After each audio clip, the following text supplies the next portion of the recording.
দেখছো সেটা কি কি আছে বাইর কর কর। ভাই বিশ্বাস করেন, আমার কাছে একটা বাটন ফোন ছাড়া আর কিছু নাই। তোর কানে আর হাতে যা যা আছে দে, তাড়াতাড়ি খুলে দে। কামরান ভাই, কামরান ভাই দেখেন এরা আমার লোকে কি করতেছে। একটা চড়, একটা ভুল বোঝাবুঝি, আর সেই ভুলের মূল্য দিতে গিয়ে এক নিরীহ গৃহবধূর জীবন পড়ে যায় ভয়ঙ্কর বিপদের মুখে। অন্যদিকে একই পরিবারের ভেতরে শুরু হয়েছে সম্পত্তি নিয়ে লোভ, হিংসা আর ষড়যন্ত্র। কেউ নিজের সংসার বাঁচাতে লড়ছে, আবার কেউ নিজের স্বার্থের জন্য আপনজনের ক্ষতি করতেও দ্বিধা করছে না। আজকের গল্পে আমরা দেখব কিভাবে একটি ছোট্ট পারিবারিক ঝগড়া ধীরে ধীরে পুরো পরিবারের জীবনে বড় ঝড় ডেকে আনে।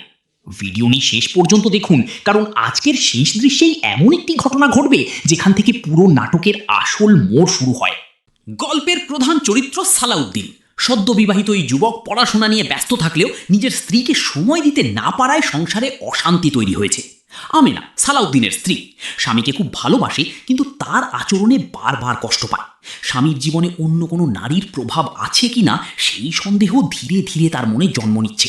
এছাড়া গল্পে গুরুত্বপূর্ণ চরিত্র হিসাবে রয়েছেন সালাউদ্দিনের আব্বা, খালাম্মা, মামা এবং পরবর্তী সময় দেখা যাবে কামরান, জহির, সাথী, মঈন, মিম সহ আরও কয়েকজনকে। এবার চলুন গল্প শুরু করা যাক।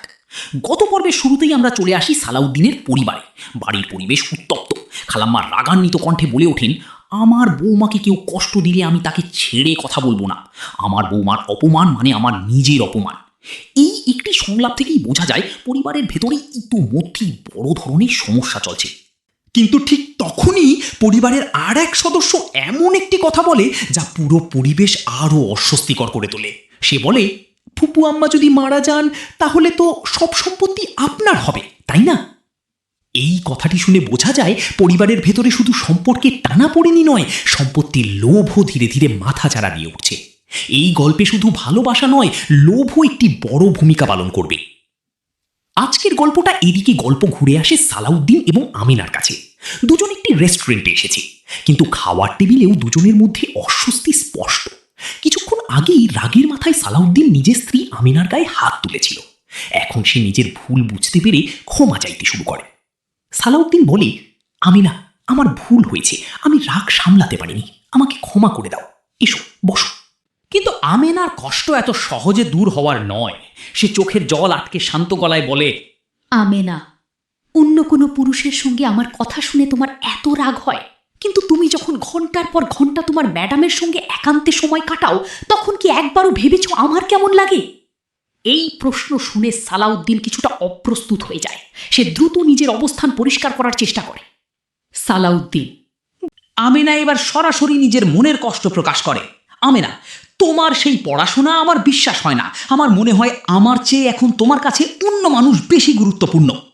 এই একটি সংলাপেই স্পষ্ট হয়ে যায় তাদের সমস্যার মূল কারণ শুধু ঝগড়া নয়, বিশ্বাসের সংকট। সালাউদ্দিন পরিস্থিতি সামাল দিতে ওয়েটারকে ডেকে খাবার আনতে বলে। খাবার চলে আসে। সে আবারও অনুরোধ করে, বলে, এইসব বাদ দাও, আগে খেয়ে নি, বাসায় গিয়ে সব কথা বলবো। কিন্তু আমিনা এবার দৃঢ় সিদ্ধান্ত নিয়ে ফেলেছে। খাবারের দিকে একবারও না তাকিয়ে আমিনা উঠে দাঁড়ায়। আমিনা বলে, তুমি খাও, আমার আর খেতে ইচ্ছা করছে না। সালাউদ্দিন তাকিয়ে দেখে রেস্টুরেন্টের অনেক মানুষ তাদের দিকে তাকিয়ে আছে। সে নিচু গলায় বলে, আমিনা, সবাই দেখছে, প্লিজ বসো।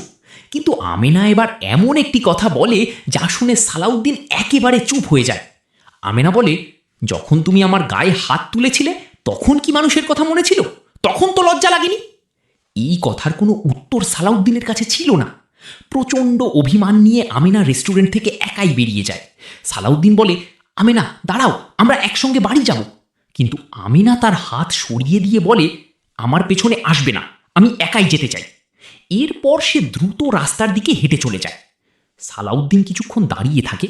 সে হয়তো ভাবছিল কিছুক্ষণ পরেই আমেনা শান্ত হয়ে বাড়ি ফিরে যাবে, কিন্তু সে জানতো না এই সিদ্ধান্তই খুব অল্প সময়ের মধ্যেই তাদের জীবনের সবচেয়ে বড় বিপদের কারণ। একদিকে অভিমানে একা বেরিয়ে গেছে আমেনা, অন্যদিকে রেস্টুরেন্টে দাঁড়িয়ে নিজের ভুলের জন্য অনুতপ্ত সালাউদ্দিন। কিন্তু দর্শক তখনও জানে না ঢাকার ব্যস্ত রাস্তায় আমেনার জন্য অপেক্ষা করছে এমন এক ভয়ঙ্কর ঘটনা যা শুধু তার জীবন নয়, পুরো পরিবারের ভাগ্য বদলে দেবে। রেস্টুরেন্ট থেকে বেরিয়ে দ্রুত হাঁটতে থাকে আমেনা। তার চোখে জল, মনে হাজারো কষ্ট। সে ভাবতে থাকে, আমি তো শুধু একটু সম্মান চেয়েছিলাম, স্বামীর কাছে এতটুকু সম্মান পাওয়াও কি আমার ভাগ্যে নেই? অন্যদিকে রেস্টুরেন্টের ভেতরে দাঁড়িয়ে অস্থির হয়ে পড়ে সালাউদ্দিন। সে দ্রুত বিল পরিশোধ করে বাইরে বেরিয়ে আসে। চারদিকে তাকিয়েও আমিনাকে দেখতে পায় না। তবুও সে নিজেকে সান্ত্বনা দেয়, হয়তো ও রাগ করে বাড়ি চলে গেছে। কিন্তু এই ধারণাটাই পরে ভুল প্রমাণিত হয়। এদিকে একা হাঁটতে থাকা আমিনাকে দূর থেকে লক্ষ্য করে দুজন সন্দেহজনক লোক। তাদের একজন মোবাইল ফোন বের করে কারো সঙ্গে কথা বলে। বস, যে মহিলার কথা বলছিলেন তাকে দেখতে পেয়েছি, এখন কি করব? ফোনের ওপাশ থেকে শান্ত গলায় উত্তর আসে, রহস্যময় ব্যক্তি, ওর উপর নজর রাখো, কিন্তু এখনই কিছু করবে না, আমি নিজেই আসছি। এই সংলাপ শুনে দর্শকের মনে প্রশ্ন জাগে, এই লোকগুলো কারা? তারা কেন আমিনার পিছু নিয়েছে? পরিচালক এখানেই ছোট্ট একটি রহস্য তৈরি করেন। এখন গল্প ঘুরে যায় জহির ও তার স্ত্রী সাথীর সংসারে। দেখা যায় জহির ভীষণ রেগে আছে। সে চিৎকার করে সাথীকে বলছে, আমার টাকা দিয়ে নিজের নামে জমি কিনেছিস, তুই আমার সঙ্গে বিশ্বাসঘাতকতা করেছিস। সাথীও চুপ করে থাকে না। সাথী দৃঢ় কণ্ঠে উত্তর দেয়, তোমার নামে জমি কিনলে তুমি সব জুয়ায় হারিয়ে ফেলতে, সংসার বাঁচানোর জন্যই আমি নিজের নামে জমি কিনেছি। এই উত্তর শুনে জহির আরও ক্ষিপ্ত হয়ে ওঠে। রাগের মাথায় সে সাথীর উপর হামলা করতে যায়। ঠিক সেই সময় সেখানে উপস্থিত হন সাথীর বাবা ও মা। নিজের মেয়েকে মারধর করতে দেখে সাথীর বাবা ক্ষোভে ফেটে পড়েন। সাথীর বাবা বলে, খবরদার, আর একবার যদি আমার মেয়ের গায়ে হাত তোলো তাহলে তোমাকে আমি ছেড়ে কথা বলবো না। জহিরও পাল্টা নিজের অভিযোগ তুলে ধরে, আপনার মেয়ের দোষের কথা একদিনে শেষ করা যাবে না, সব দোষ শুধু আমার না। কিন্তু সাথীর বাবা কোনো যুক্তি মানতে রাজি নন। তিনি স্পষ্ট ভাষায় বলেন, যদি আমার মেয়েকে ভালো না লাগে তাহলে সম্মানের সঙ্গে আলাদা হয়ে যাও, কিন্তু অত্যাচার করার অধিকার তোমার নেই। এই দৃশ্যটি নাটকের একটি গুরুত্বপূর্ণ সামাজিক বার্তা বহন করে। এদিকে আমিনা তখনও একা হাঁটছে।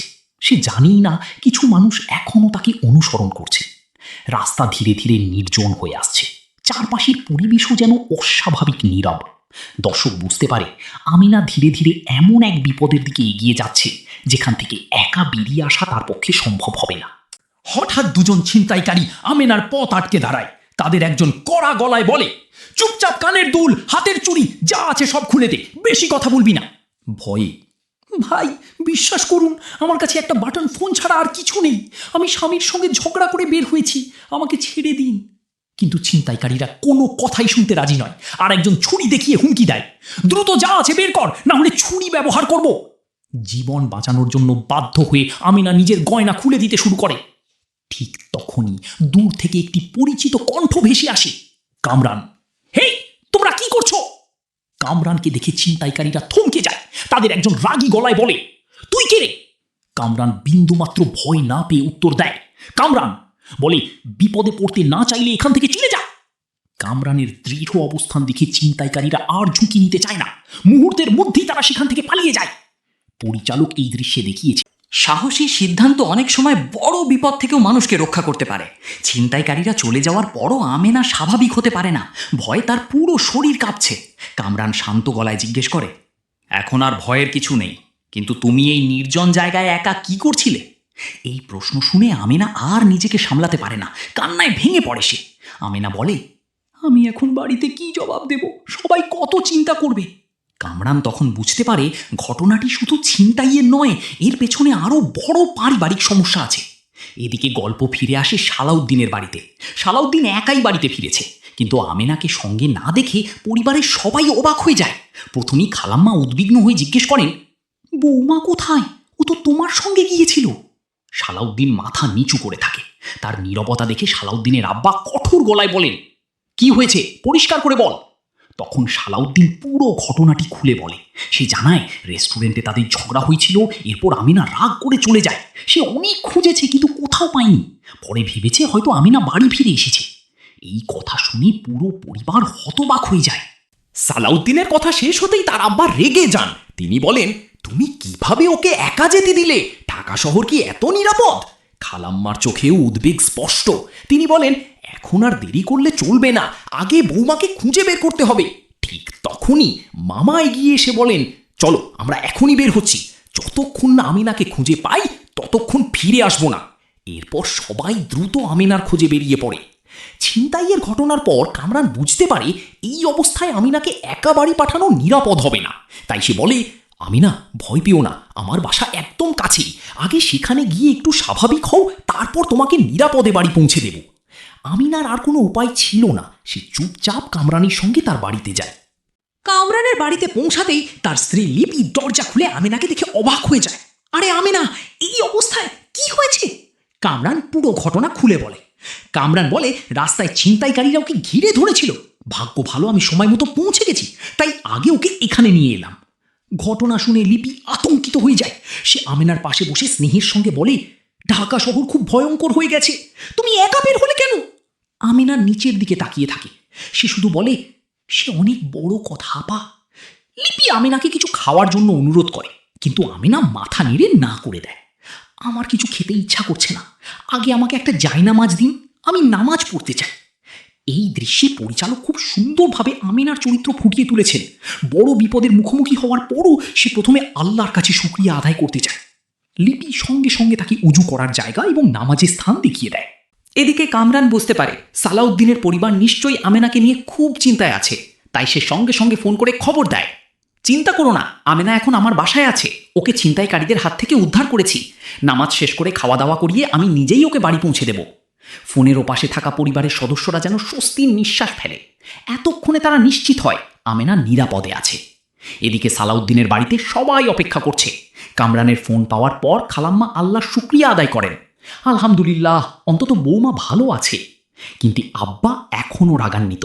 তিনি সালাউদ্দিনের দিকে তাকিয়ে বলেন, আজ যদি কামরান সময় মতো না পৌঁছাতো তাহলে কি? সালাউদ্দিন মাথা নিচু করে থাকে। নিজের ভুলের জন্য তার ভেতরে অনুশোচনা আরও বেড়ে যায়। নামাজ শেষ করে আমেনা আবার বসার ঘরে আসে।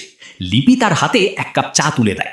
কামরান হাসি মুখে বলে, এখন আর ভয়ের কিছু নেই, একটু চা খাও, তারপর আমি তোমাকে তোমার বাড়িতে পৌঁছে দেব। আমিনা এবার আর আপত্তি করে না। সে বুঝতে পারে এই পরিবার তাকে আপনজনের মতোই যত্ন করছে। কিছুক্ষণ পর কামরান নিজের গাড়িতে করে আমেনাকে সালাউদ্দিনদের বাড়িতে নিয়ে আসে। গাড়ি থামতেই বাড়ির সবাই দ্রুত বাইরে চলে আসে। সবার আগে খালাম্মা এগিয়ে গিয়ে আমিনাকে জড়িয়ে ধরেন। বৌমা, তুমি ঠিক আছো তো মা? আমরা কতটা ভয় পেয়েছিলাম তুমি জানো? আমিনা মাথা নিচু করে শান্তভাবে উত্তর দেয়, জি খালাম্মা, আমি ভালো আছি, আল্লাহ আমাকে রক্ষা করেছেন। এরপর কামরান পরিবারের সবাইকে পুরো ঘটনা খুলে বলেন। আমি ঘটনাস্থল দিয়ে যাচ্ছিলাম, দেখি কয়েকজন ছিনতাইকারী আমিনাকে ঘিরে ধরেছে। আমি এগিয়ে যেতেই তারা পালিয়ে যায়। তারপর ভাবলাম এই অবস্থায় ওকে একা ছেড়ে দেওয়া ঠিক হবে না, তাই আগে আমার বাসায় নিয়ে গিয়েছিলাম। কামরানের কথা শুনে সবাই তার প্রতি কৃতজ্ঞ হয়ে পড়ে। সালাউদ্দিনের আব্বা বলেন, বাবা কামরান, আজ তুমি না থাকলে কি যে হতো আল্লাহই ভালো জানেন। তোমার এই উপকার আমরা কোনো দিন ভুলব না। কামরান বিনয়ের সঙ্গে উত্তর দেয়, এটা আমার দায়িত্ব ছিল, নিজের পরিবারের মানুষকে বিপদে ফেলে রাখা যায় না। বাড়ির সবাই স্বস্তি পেলেও সালাউদ্দিন ও আমেনার মধ্যে এখনো অস্বস্তি রয়ে গেছে। দুজনের চোখাচোখি হলেও কেউ কোনো কথা বলে না। সালাউদ্দিন বুঝতে পারছে আজকের সব ঘটনার শুরু হয়েছে তার নিজের ভুল থেকে। সে ধীরে ধীরে আমেনার কাছে এগিয়ে যায়। আমেনা, আমাকে ক্ষমা করে দাও, আমি সত্যিই বুঝতে পারিনি বিষয়টা এত দূর গড়াবে। আমেনা কিছুক্ষণ চুপ থেকে শুধু বলে, সব ভুলের ক্ষমা হয়, কিন্তু কিছু কষ্ট ভুলতে সময় লাগে। এই সংলাপ শুনে সালাউদ্দিন আর কোনো উত্তর দিতে পারে না। পরিস্থিতি শান্ত হবার পর সালাউদ্দিনের আব্বা সবাইকে উদ্দেশ্য করে বলেন, আজ তোমরা দুজনই ভুল করেছ। একজন রাগের মাথায় স্ত্রীকে কষ্ট দিয়েছে, আরেকজন অভিমান করে একা বেরিয়ে গেছে। এই শহর এতটা নিরাপদ নয়, ভবিষ্যতে এমন ভুল আর কেউ করবে না। এরপর তিনি কঠোর মুখে যোগ করেন, আজ তোমাদের শাস্তি দেব বলে মনে হচ্ছে। এই কথা শুনে সালাউদ্দিন ও আমিনা দুজনই ভয় পেয়ে যায়। পড়ার এক পর্যায়ে মুগ্ধ একটু সংকোচ নিয়ে বলে, ম্যাডাম, আপনি খুব সুন্দর, এর চেয়ে বেশি কিছু বলার সাহস আমার নেই। শিক্ষিকা হেসে উত্তর দেন, ধন্যবাদ, তবে মানুষের আসল সৌন্দর্য তার মন আর ব্যবহারেই থাকে। যার মন সুন্দর তার সবকিছুই সুন্দর। মুগ্ধ মাথা নেড়ে সম্মতি জানায়। এই দৃশ্যে পরিচালক বোঝাতে চেয়েছেন শিক্ষিকার চিন্তাধারা এবং ব্যক্তিত্ব মুগ্ধকে গভীরভাবে প্রভাবিত করছে। ঠিক সেই সময় ঘরে প্রবেশ করে আমিনা। তার শরীর এখনো পুরোপুরি স্বাভাবিক নয়। সে সালাউদ্দিনকে উদ্দেশ্য করে বলে, সালাউদ্দিন, আমার শরীরটা ভালো লাগছে না, আমার জন্য একটু বিস্কুট আর এক গ্লাস পানি এনে দেবে? সালাউদ্দিন সঙ্গে সঙ্গে উঠে যায়, অবশ্যই, তুমি বসো, আমি এখনই নিয়ে আসছি। তারই আচরণ দেখে বোঝা যায় আগের ঘটনার পর সে সত্যিই নিজের ভুল শুধরে নেওয়ার চেষ্টা করছে। পরিস্থিতি দেখে শিক্ষিকা উঠে দাঁড়ান, আজ তাহলে আমি উঠি, অন্যদিন আবার পড়াবো।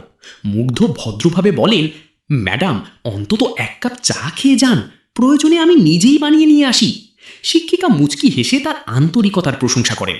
ঠিক তখনই পরিচালক এমন একটি দৃশ্য দেখান যেখান থেকে নতুন ভুল বোঝাবুঝি শুরু হয়।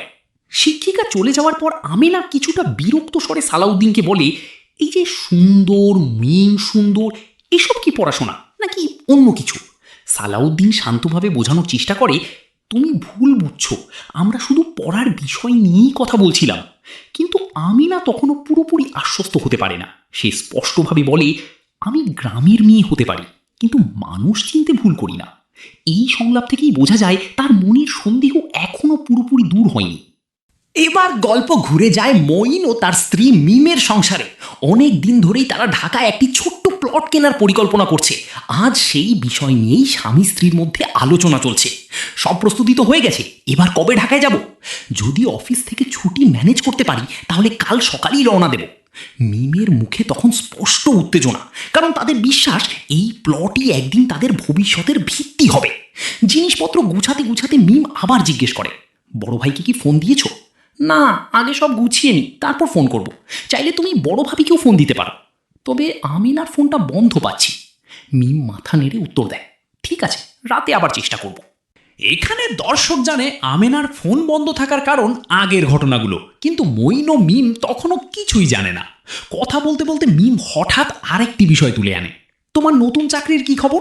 এই চাকরিটা তো একসময় ছাড়তে হবে। মঈন একটু ভেবে উত্তর দেয়, নতুন চাকরি নিশ্চিত না করে বর্তমান চাকরি ছাড়া ঠিক হবে না। আগে সবকিছু নিশ্চিত করি, তারপর সিদ্ধান্ত নেব। এই সংলাপ থেকে বোঝা যায় মঈন খুব হিসাব করে চলা একজন মানুষ। এরপর মঈন পুরো পরিকল্পনা খুলে বলে, আগামীকাল সারাদিন ভ্রমণ করে ঢাকায় পৌঁছাবো, তারপর পরের দিন ডেভেলপারের লোকজনের সঙ্গে প্লট দেখতে যাব। তাহলে তো খুব ভালো, এতদিনের স্বপ্ন পূরণের পথে আর এক ধাপ এগিয়ে গেলাম। মঈন হেসে বলে, আমি ইতিমধ্যেই ডেভেলপারের সঙ্গে কথা বলেছি, তারা আমাদের সাইট অফিসে নিয়ে যাওয়ার জন্য গাড়িও পাঠাবে। স্বামী স্ত্রীর মুখে তখন ভবিষ্যৎ নিয়ে একরাশ আশা। সকালের আলো ফুটতেই ব্যস্ত হয়ে পড়ে মঈন ও তার স্ত্রী মিম। ঢাকায় যাওয়ার জন্য তারা শেষবারের মতো সব জিনিসপত্র গুছিয়ে নিচ্ছে। সবকিছু ঠিকমতো নিয়েছো তো? পরে যেন কিছু ফেলে আসার জন্য আফসোস না হয়। হ্যাঁ, সব দেখে নিয়েছি, শুধু সময় মতো বের হতে পারলেই হবে। তাদের মুখে স্পষ্ট আনন্দ, কারণ বহু দিনের স্বপ্ন পূরণের পথে তারা আরেক ধাপে গিয়ে যাচ্ছে। ঠিক তখনই ঘরে আসেন মঈনের মা। ছেলের দিকে তাকিয়ে কিছুক্ষণ চুপ করে থাকেন, তারপর ধীর কণ্ঠে বলেন, বাবা, ভালোভাবে যেও, আল্লাহ যেন তোমাদের মনের আশা পূরণ করেন। এরপর তিনি আবার একটি গুরুত্বপূর্ণ কথা বলেন, একটা কথা আবারও ভাবো, যে টাকা দিয়ে ঢাকায় ছোট্ট একটা প্লট কিনবি, সেই টাকা দিয়ে কিন্তু এই গ্রামে অনেক বড় জমি কেনা যায়। মায়ের কথা মন দিয়ে শোনে মঈন, তারপর সম্মান রেখেই নিজের যুক্তি তুলে ধরে, আম্মা, গ্রামের জমির দাম আর ঢাকার জমির দাম এক না। ঢাকায় সুযোগ সুবিধা বেশি, তাই জমির মূল্যও বেশি। ভবিষ্যতের কথা ভেবেই এই সিদ্ধান্ত নিয়েছি। সে আরও বলে, আজ হয়তো প্লটটা ছোট, কিন্তু কয়েক বছর পর এর মূল্য অনেক বেড়ে যাবে, তাই আমি এটাকে ভবিষ্যতের বিনিয়োগ হিসেবেই দেখছি। মা ছেলের কথা শুনে কিছু বলেন না, তবে তার চোখে মুখে এখনও দুশ্চিন্তার ছাপ স্পষ্ট। ঠিক তখন পরিবারের আরেক সদস্য রাফিয়া অথবা ছোট বোন হাসি মুখে এগিয়ে আসে। সে মজা করে বলে, ভাইয়া, ঢাকা থেকে কিন্তু আমার জন্য একটা সুন্দর জামদানি শাড়ি আনতে হবে, ভুলে যেও না। মিম সঙ্গে সঙ্গে হেসে উত্তর দেয়, শুধু তোমার জন্য না, সবার জন্যই কিছু না কিছু নিয়ে আসবে। ঘরের পরিবেশ কিছুটা হালকা হয়ে যায়। কিছুক্ষণ আগের দুশ্চিন্তার জায়গায় ফিরে আসে হাসি। অবশেষে আমেনা শিক্ষিকার সঙ্গে যোগাযোগ করে।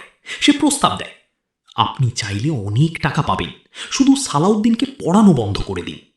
শিক্ষিকা এবার আগের চেয়েও দৃঢ় কণ্ঠে বলেন, আমি আগেও বলেছি, আজও বলছি, শিক্ষা আমার কাছে সম্মানের বিষয়। কোনো লোভের বিনিময়ে আমি আমার নীতি বদলাবো না। আমেনা কোনো উত্তর না দিয়ে সেখান থেকে চলে যায়, কিন্তু তার চোখে মুখে স্পষ্ট বোঝা যায় সে এত সহজে হাল ছাড়ার মানুষ নয়। একদিকে মঈন ও মিম নতুন জীবনের স্বপ্ন নিয়ে ঢাকায় পৌঁছেছে, অন্যদিকে আমেনা এখনও নিজের সন্দেহ থেকে পুরোপুরি বের হতে পারেনি। আর রহস্যময় সেই ব্যক্তি এখনও শিক্ষিকাকে ঘিরে নিজের পরিকল্পনা চালিয়ে যাচ্ছে। কিন্তু মঈনের ফোনে কে কল করলো? সেই ফোন কি তাদের স্বপ্নকে আরও কাছে নিয়ে যাবে, নাকি নতুন কোনো বিপদের সূচনা করবে? এই রহস্যের উত্তর জানতে হলে দেখতে হবে পরবর্তী পর্ব। প্রিয় দর্শক, আজকের পর্বে শেষ হলো সত্যের মৃত্যু নেই নাটকের ব্যাখ্যা।